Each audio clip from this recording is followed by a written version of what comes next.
Fi Zilalil Quran, karya Asy-Syahid Said Qutb, diterjemah bahasa oleh Datuk Yusof Zaki. Semoga Allah memberkati mereka. Pentafsiran ayat-ayat 250 hingga 252. Marilah kita ikuti kisah ini seterusnya, dan di sana kita dapati bahawa kumpulan kecil yang yakin bertemu dengan Allah dan mengambil seluruh kesabarannya dan keyakinan kepada pertemuan ini, juga mengambil seluruh kekuatannya dari keizinan Allah dan dari keyakinan kepada kepercayaannya kepada Allah yang sentiasa menyertai orang-orang yang sabar.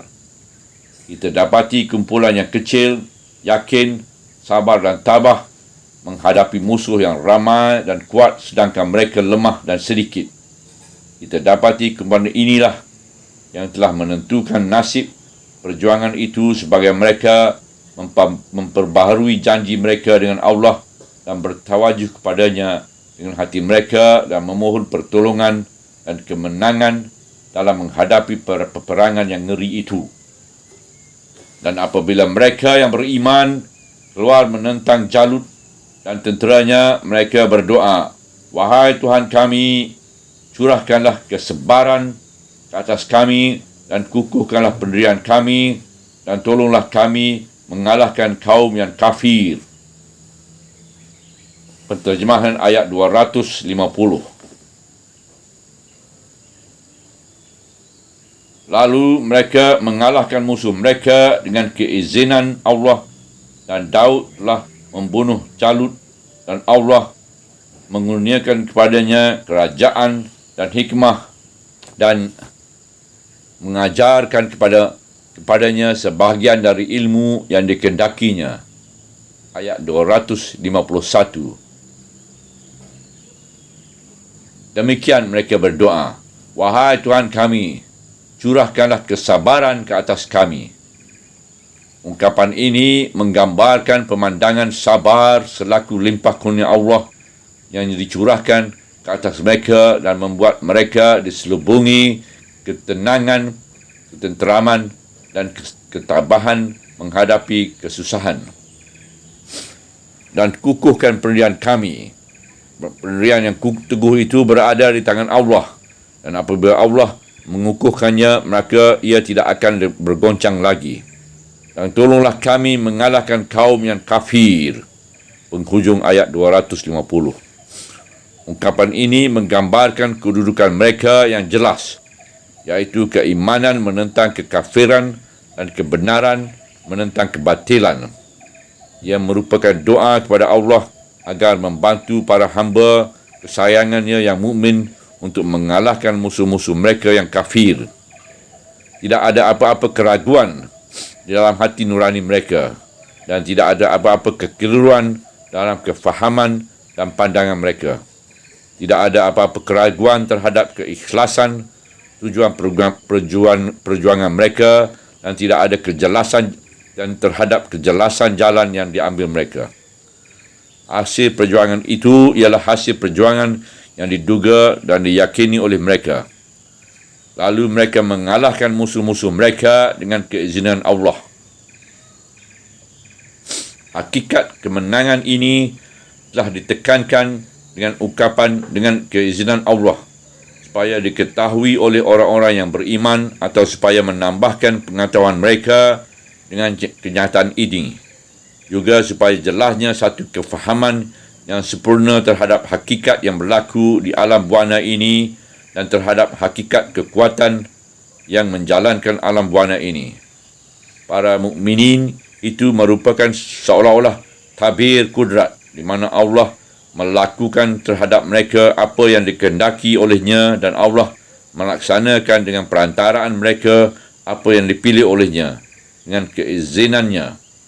Mereka tidak mempunyai apa-apa saham dalam urusan itu, dan tidak pula mempunyai apa-apa daya dan kekuatan. Tapi Allah memilih mereka untuk melaksanakan kehendak masyahnya, agar berlakulah dari mereka sesuatu yang dikehendakinya dengan keizinannya. Inilah hakikat yang seharusnya membuat hati setiap mukmin dipenuhi kedamaian, ketenangan dan keyakinan bahawa dia adalah hamba kesayangan Allah. Ia telah dipilih oleh Allah untuk memainkan peranannya. Inilah penghormatan dan limpah kurnia dari Allah apabila dia menunaikan peranan yang terpilih itu dan melakukan takdir Allah. Kemudian Allah memuliakan pula setelah ia diberi penghormatan, mendapat pilihan dengan balasan pahala yang besar. Andainya tidak kerana limpah kurnia Allah, tentulah dia tidak dapat menunaikan peranan itu dan tentulah dia tidak mendapat pahala yang besar itu. Di samping itu, ia yakin pula terhadap keluhuran matlamat, kebersihan tujuan dan kebersihan jalan perjuangan. Kerana di dalam semua tindak tanduknya, ia tidak mempunyai apa-apa kepentingan dari diri sendiri. Malah, dia hanya melaksanakan kehendak Allah dan melakukan apa yang dikehendaki olehnya. Semuanya ini memerlukan niat yang baik dan keazaman yang kukuh untuk terus taat dan bertawajuh kepada Allah dengan penuh keikhlasan. Ayat yang berikut menjelaskan peranan Daud. Dan Daud telah membunuh Jalut. Penghujung ayat 251. Daud ketika itu adalah seorang anak muda Bani Israel yang masih belia. Sedangkan Jalut adalah seorang raja yang gagah perkasa dan panglima perang yang amat ditakuti. Tapi Allah mahu kaum manusia di zaman itu melihat bahawa urusan hidup ini tidak berlangsung mengikut keadaan-keadaannya yang lahir. Malah ia berlangsung mengikut hakikat-hakikat dan tidak siapa yang mengetahui hakikat-hakikatnya melainkan Allah, dan semua ukuran hakikat itu hanya berada di tangan Allah sahaja. Wajipan mereka ialah melaksanakan tugas-tugas mereka dan menyempurnakan janji-janji mereka.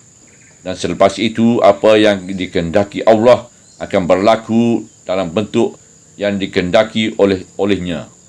Hanya Allah mahu kematian Jalut yang sewenang-wenangnya dan zalim itu berlaku di tangan anak muda yang masih belia, supaya orang ramai di zaman itu dapat melihat bahawa panglima-panglima yang zalim yang ditakuti mereka adalah sebenarnya orang-orang yang lemah. Mereka boleh dikalahkan oleh anak-anak muda apabila Allah hendak membunuh mereka. Di samping itu, di sana ada lagi satu hakikat gaib yang lain yang dikehendaki Allah, iaitu Allah telah mengaturkan takdirnya agar Daud itulah yang menerima teraju pemerintahan dari Talut, kemudian mewariskannya kepada puteranya Sulaiman alaihissalam. Oleh itu, zaman Daud merupakan zaman keemasan Bani Israel dalam sejarah mereka yang panjang. Ia merupakan ganjaran pada kesedaran keagamaan yang hidup di dalam hati mereka selepas menempuh kesesatan, kejatuhan dan pelanggaran terhadap agama Allah. Dan Allah mengurniakan kepadanya kerajaan dan hikmat dan mengajarkan kepadanya sebahagian dari ilmu yang dikehendakinya. Daud adalah seorang raja dan seorang nabi, dan Allah telah mengajarkan beliau ilmu pertukangan, membuat baju-baju besi dan alat-alat perang yang diterangkan oleh Al-Quran pada tempat-tempatnya di dalam surah-surah yang lain. Adapun di sini, ayat-ayat Al-Quran ditujukan kepada satu matlamat yang lain di sebalik kisah ini itu semuanya. Apabila sampai kepada bahagian penghabisan ini, diumumkan kemenangan akhir kepada kekuatan akidah, bukannya kepada kekuatan kebendaan, kepada kekuatan iradah yang kuat, bukannya kepada bilangan-bilangan yang banyak.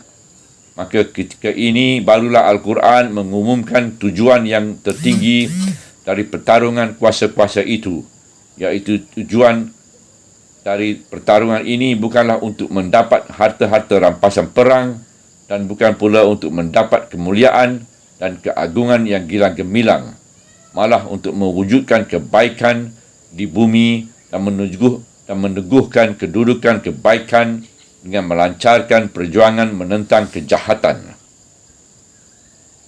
Dan andainya Allah tidak menolak pencerobohan setengah manusia dengan penentangan setengah yang lain, tentulah bumi menjadi rosak. Tapi Allah mempunyai limpah kurnia ke atas semesta alam. Ayat 251. Di sini lenyaplah tokoh-tokoh dan peristiwa-peristiwa dan muncullah di sebaliknya ayat yang pendek ini hikmat Allah yang tertinggi di bumi yang terbit dari pertarungan kuasa-kuasa, pertandingan tenaga-tenaga dan cetusan daya usaha dalam arus gelombang hidup yang mengalir kuat itu. Dan di sinilah terbentangnya di sepanjang pandangan mata gelanggang hidup yang sayup saujana, di mana arus manusia bersesak-sesak dan berlumba-lumba menuju ke arah berbagai-bagai matlamat. Dan di belakang gelanggang itu kelihatan tangan kudrat ilahi yang maha bijaksana dan maha pentadbir memegang seluruh tali temali dan memimpin angkatan manusia yang bersesak, bertarung dan berlumba-lumba itu menuju kebajikan, kebaikan dan kesuburan di akhir perjalanan. Hakikat diwujudkan tabiat bertarung dalam fitrah manusia. Seluruh hidup ini akan menjadi rosak dan buruk jika Allah tidak menolak pencerobohan setengah manusia dengan penentangan setengah yang lain. Dan jika kerana tidak wujudnya tabiat bertarung yang dijadikan Allah dalam fitrah manusia yang membuat mereka bertentangan satu sama lain dari segi kepentingan dan tujuan-tujuan mereka yang lahir dan dekat. Pertentangan inilah yang melepaskan seluruh daya tenaga itu berebut-rebut, bertarung dan berlawan-lawan satu sama lain, dan pertentangan inilah yang menghapuskan kemalasan dan kelemahan dari jiwa mereka. Pertentangan ini juga menggerakkan segala daya tenaga yang terpendam dan menjadikannya sentiasa sedar dan giat bekerja mengeluarkan perbendaharaan bumi dan menggunakan tenaga-tenaganya dan rahsia-rahsianya yang terpendam. Dan pada akhirnya muncullah kebaikan, kebajikan dan kesuburan apabila munculnya kelompok manusia yang terpilih yang mendapat hidayah Allah dan ikhlas pada Allah, iaitu kelompok yang mengenal kebenaran yang telah diterangkan Allah kepada mereka dan mengenal pula jalan yang terang menuju ke arahnya. Kelompok yang sedar bahawa mereka ditugaskan untuk menolak kebatilan dan menegakkan kebenaran, dan seterusnya sedar bahawa mereka tidak akan selamat dari azab Allah melainkan apabila mereka menunaikan peranan yang luhur ini, dan melainkan apabila mereka sanggup menanggung apa sahaja penderitaan di bumi ini untuk mematuhi perintah Allah dan mencari keredaannya. Di sini Allah menguatkuasakan perintahnya, melaksanakan takdirnya dan meletakkan kalimat kebenaran, kebajikan dan kebaikan sebagai kalimat yang tertinggi, iaitu Allah meletakkan hasil pertarungan, pertandingan dan perjuangan itu di tangan kekuatan yang baik dan membina, iaitu pertarungan yang merangsangkan sesuatu dan menyampaikan kekuatan ini ke setinggi-tinggi darjah kesempurnaan yang telah ditetapkan kepadanya dalam hidup ini. Oleh sebab itulah, kumpulan kecil yang beriman dan percaya kepada Allah itu mendapat kemenangan pada akhir perjuangan mereka. Ini ialah kerana mereka melambangkan iradat Allah yang tertinggi yang mahu menolak kerosakan dari bumi dan menegakkan kebaikan dalam kehidupan manusia. Mereka mendapat kemenangan kerana mereka melambangkan matlamat ilahi yang tertinggi yang wajar mendapat kemenangan. Pada akhirnya diiringi dengan sebuah ulasan terakhir terhadap kisah ini. Itulah ayat-ayat Allah yang kami bacakan kepadamu dengan membawa kebenaran, dan sesungguhnya engkau adalah dari nabi-nabi yang diutuskan Allah. Ayat 252. Maksudnya, itulah ayat-ayat yang amat tinggi darjatnya dan amat jauh maksudnya yang kami bacakan kepadamu. Iaitu Allah Subhanahu Wa Taala sendiri yang membacanya. Itulah kenyataan yang amat besar apabila manusia memikirkan hakikatnya yang amat mendalam dan hebat. Yang kami bacakan kepadamu dengan membawa kebenaran. Perlembagaan hidup Rasulullah SAW dan kelompok muslimin dibekalkan dengan pengalaman umat manusia di semua zaman. Maksudnya ayat-ayat itu membawa kebenaran dan ia dibaca oleh Allah yang mempunyai hak membaca dan menurunkannya. Ia dijadikan Allah sebagai perlembagaan hidup para hamba-Nya, dan hak membuat perlembagaan ini tidak diberikan kepada yang lain dari Allah Subhanahu Wa Taala. Yang tidak diberikan kepada yang lain dari Allah Subhanahu Wa Taala. Oleh itu, sesiapa yang menggubal sesuatu sistem hidup yang lain darinya untuk para hamba-Nya, maka bererti ia telah menceroboh hak Allah, menzalimi diri sendiri dan para hamba-Nya, dan bererti ia telah mendakwa mempunyai kuasa yang tidak dimiliknya, dan bererti ia adalah seorang pejuang kebatilan yang tidak wajar ditaati, kerana satu-satunya yang ditaati ialah perintah Allah dan perintah mereka yang bersuluhkan hidayah Allah. Tiada lain darinya. Dan sesungguhnya engkau adalah dari nabi-nabi yang diutuskan Allah. Penghujung ayat 252. Oleh sebab itu, kami bacakan ayat-ayat ini kepada engkau dan bekalkan engkau dengan seluruh pengalaman umat manusia di semua zamannya, dan dengan seluruh pengalaman angkatan para mukminin di semua peringkat perkembangan, dan mengurniakan kepada engkau warisan sekalian Rasul. Dengan ini berakhirlah pelajaran yang amat bernilai ini, yang penuh dengan perbendaharaan pengalaman. Dan dengan pelajaran ini berakhirlah pula juzuk yang kedua. Ini yang telah membawa kelompok muslimin menjelajah ke dalam berbagai-bagai bidang dan arah tujuan untuk mendidik dan menyediakan mereka untuk memainkan peranan yang amat penting yang telah ditetapkan oleh Allah di muka bumi ini. Allah telah menjadikan mereka sebagai penjaga dan pengurus peranan ini, dan menjadikan mereka satu umat yang adil yang memerintah manusia dengan sistem hidup Rabbani ini hingga ke akhir zaman. Tamatlah juzuk yang kedua. Subhanallah, walhamdulillah, wala ilaha illallah, wallahu akbar, wala hawla wala quwata illa billah al-aliyyil azim, wala hawla wala quwata illa billah al-aliyyil azim, wala hawla wala quwata illa billah al-aliyyil azim.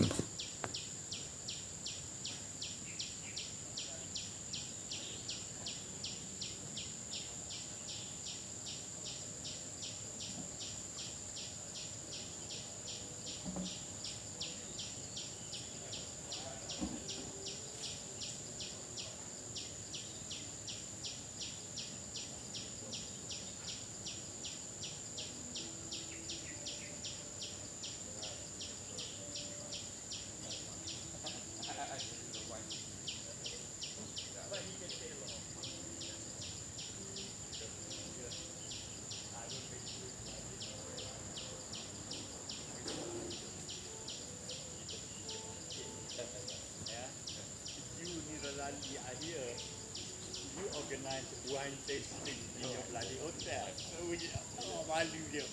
Oh, kakak buat. And you know that his friends from RFC, used to tell me that. Dia pasal dia, ayo. Orang ada bakar pun, juga ni. But then when you went over there, you this is the whole problem about religious morality.